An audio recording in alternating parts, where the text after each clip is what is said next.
This morning we are really blessed to hear from Makien Wenge, who went to New Orleans for the ELCA youth gathering, and she's going to share about what that experience was like for her, so welcome.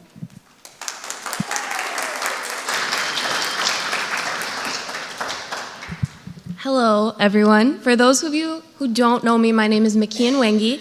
I am a recent graduate from Jefferson High School. I'm a lifelong attendee of this church, and I also work at the ELCA daycare. I am a proud representative of the ELCA youth gathering and the amazing group that I got to go with, and I'm very glad to be sharing my memories with you today. This youth gathering is full of moments that I will never forget, especially the funny ones, like when we'd go and stop at gas stations and Nora dropped the toilet paper out of the stall twice. Or when the first time I had beignets, I accidentally inhaled the powdered sugar and spit it all over Nora and Andrew. The theme for our youth gathering was created to be. And when Erica first told me this, I was like, what are you talking about? Created to be what? Like, you didn't finish the sentence.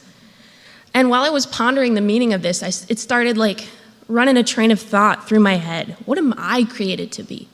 I know I'm created to be a Lutheran, a daughter, a student, but those seemed too easy. There was something that I was missing. What am I really created to be? What is anyone created to be? What does it even mean? And attending the gathering was an experience I'll treasure forever.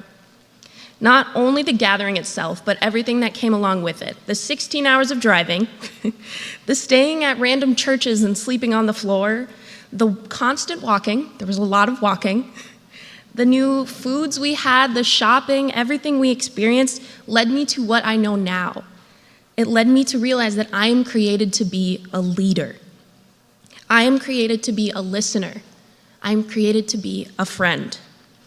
Every time I stepped in front of the line, every time I spoke to somebody new from all over the country, different youth from everywhere, I knew that I was created to push first. I was created to lead. Every night after the gathering, we had mass gathering, which was a big finalization of everything our group did together. So there was a lot of people there. I tried to count, I lost count after 200. Being in a room full of thousands of people your age who believe in the exact same thing as you definitely changes your life forever. I mean, I remember Andrew telling me it's the eye-opening experience. And each night at this gathering, they'd have musicians playing and speakers that would tell us about their stories in faith. And every time I heard one of these speakers talk, my eyes would just open. I mean, it felt like there was a fire lit within me. I realized that if I wanted to change certain aspects of my life, if I wanted to be in charge, then I had to lead. I had to go for it. These speakers taught me that I am created to be a leader.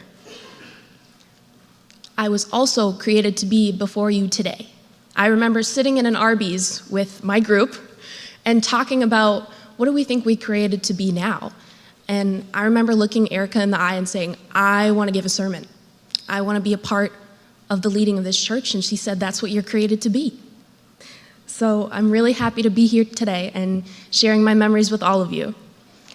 I am confident when I say I know who I am because I am created to be me.